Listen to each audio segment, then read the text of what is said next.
everyone. My name is Carl Olivieri. I'm the construction practice leader of Grassi, a CPA advisory firm located in New York City, and we are one of the more North American affiliates. As we have firmly moved past the COVID-19 pandemic, one of the pivots as to how we work, I believe, is here to stay, and that's the remote employee. I don't necessarily mean from home, but people who are working for a company in different non-commutable geographies. While this has opened new talent pools to companies, a question regarding what do we do with our existing office space emerges. In other words, if I only need an office building for 50 employees, not 100, what happens to that excess space?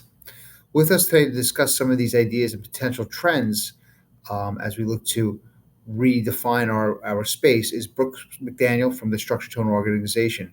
Brooks, thank you for joining us. Would you mind discussing your role at STOBG?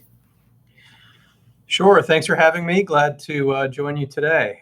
So I am the Senior Vice President of Building Repositioning at the Structure Tone Organization.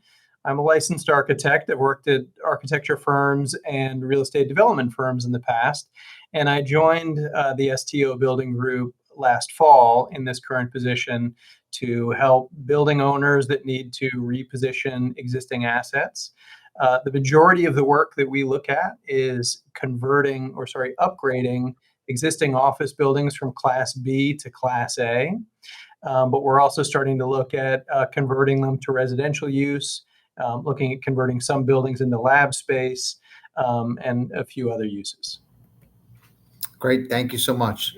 So our first question is regarding one of the topics you just mentioned, and that's the classes of office buildings. Can you explain the difference between Class A and Class B, and how office buildings are being designed to attract new tenants at a potentially higher rate? Sure. So there's no hard delineation between a Class B and a Class A, but a Class A office building is, as you can imagine, the premier office building. It's very well located. It is either recently built or recently renovated. It has the common spaces are beautifully finished with a great lobby.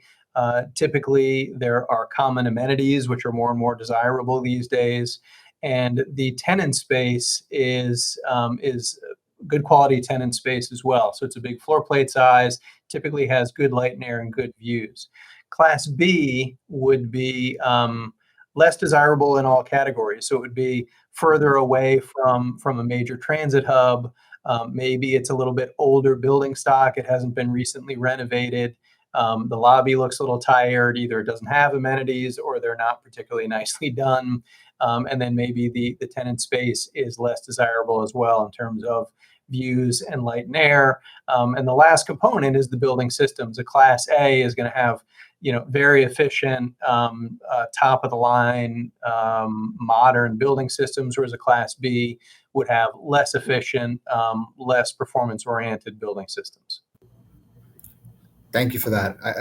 I really hate to hear what a Class C building sounds like based on that description. To be honest with you. You don't want to know. No, I don't.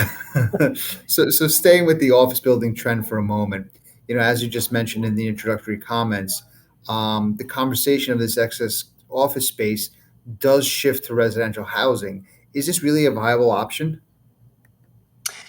Yeah, it is. It depends on the building. If you if your office building is located in a desirable location, and maybe it was a Class A building, but it's just a little bit older, it makes sense to renovate that building and improve it and get it to Class A status. Location is very important. If you're near that transit hub, you can elevate your building and get it back to Class A, and you're going to be desirable, and tenants are going to want to take space in your building. If you're outside of those transit hubs, you're not in one of the core locations. So in New York, close to Grand Central, close to Penn Station, or in Hudson Yards, then you might consider converting your office building to residential. The primary thing that you need to know is, are you in a zone that supports residential? So if you're in An M zone, like an M15 or an M16, which we have a few of those in Manhattan, you simply can't convert to residential. You're done. But if you're in a zone that allows a residential conversion, then the next thing you have to look at is your floor plate depth. The floor plate for an office building is typically going to be a lot deeper, a lot larger than what you would want for the ideal residential floor plate. Residential floor plate wants to be about 65 feet deep. An office floor plate could be 100 or more feet deep. So you would have to figure out how you can modify that floor plate, either taking a notch out to leave you with, say, a C-shaped floor plate, or we're looking at one building that has 220 by 140-foot floor plates, and we're looking at cutting light wells into it, like donut holes, to get light into those into the floor. And then beyond that, it's just converting, raw tenant space to apartments, and addressing the systems and the facade and everything else. If we were to convert this Class A building into residential, it does give the term working from home a whole new meaning here. So interesting to say here. That's a very good point. I like that. I'm going to use that, Carl. That's yours. Please feel free.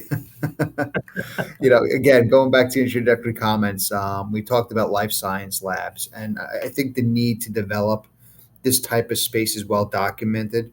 It's an industry that's growing. It needs new space. There's highly technical requirements associated with this type of life science lab space. Could you give us a brief overview of that landscape? Yeah, absolutely. It is certainly a new desirable asset class, and there is a need for new lab space, life sciences labs in New York City and really across the country. Um, we're looking at both new construction and converting existing buildings. You can't convert any old building into a life sciences lab. They have some unique requirements that need to be met. Floor loading is the biggest and sort of hardest to achieve requirement in an existing building. Labs typically need live load capacity of 125 pounds per square foot or more, due to the weight of the equipment and the vibration resistance that a heavy live load capacity slab would give you. And an office building is typically built to 50 pounds per square foot of live load. So you either need an office building that was overbuilt for some reason, or more likely you need an old manufacturing building that was built with that 125 pounds per square foot slab loading. Beyond that, you need high floor to floor heights. You need good loading bay capacity for getting trucks in and out of the building, and a few other requirements. The mechanical requirements are higher, so you end up having larger shafts through the building. But the live load capacity is the hardest one to achieve. So we're seeing it mostly in manufacturing buildings. We've got a couple of projects in Long Island City, and looking at a couple in northern Manhattan, in the old manufacturing districts. Yeah, that makes a lot of sense considering they probably have those large loading bays already built in there, wide open space that's ready to be redefined and reused to those specifications. Yeah, that's exactly right. Yeah, no, it makes sense, and thank you for that explanation. And finally, there's been a lot of talk across the industry right now as to how ESG concepts are going to impact the construction industry, how it's going to impact really how we do business as a whole. I guess on the redefining of office space topic, the environmental and sustainability concepts really come into play, like the greenhouse gas caps that you discussed. How are these concepts driving upgrades, renovations, and just how we look to use our existing real estate assets? Yeah, that's a great question, Carl. As you're probably aware, Local Law 97 was passed in New York a number of years ago, and it goes into effect in 2025, which basically caps greenhouse gas emissions for almost all building types in New York. And if you exceed those caps, then you need to pay a fine. And similarly, if you do not file your usage with the city, you pay a fine. So there's no way around it. The caps in 2025 are not particularly high. So we're finding that a lot of building owners are saying, we either don't have fines or we have minimal fines in 2025. But 5 years down the road, the caps get even more stringent. So in 2030, everyone that doesn't really have an issue for the first 5 years all of a sudden is facing major fines of hundreds of thousands, if not millions of dollars a year for their building. And so what that means is that they need to really start thinking now about how they're going to upgrade their building systems. For many buildings, it's a complete change of all the building systems and upgrades to the facade, the building envelope, for high performance insulation, triple glazed windows, and so on.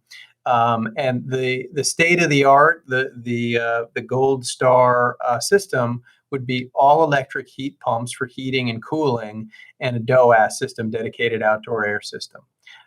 So with those Class B to Class A upgrades in office buildings, the gold standard is really what we're seeing is the all electric heat pumps with a DOAS system. Very interesting stuff there. And I've said to people, if you think the ESG concepts as to how we do business, let alone when we develop our real estate, is just a fad, I think you have another thing coming to you. So, Brooks, thank you for your time. Those were the questions we had. I think this was an informative session. Much appreciated. You gave us a lot to think about, and looking forward to the next conversation. Thank you again. You're welcome, Carl. Thanks for having me.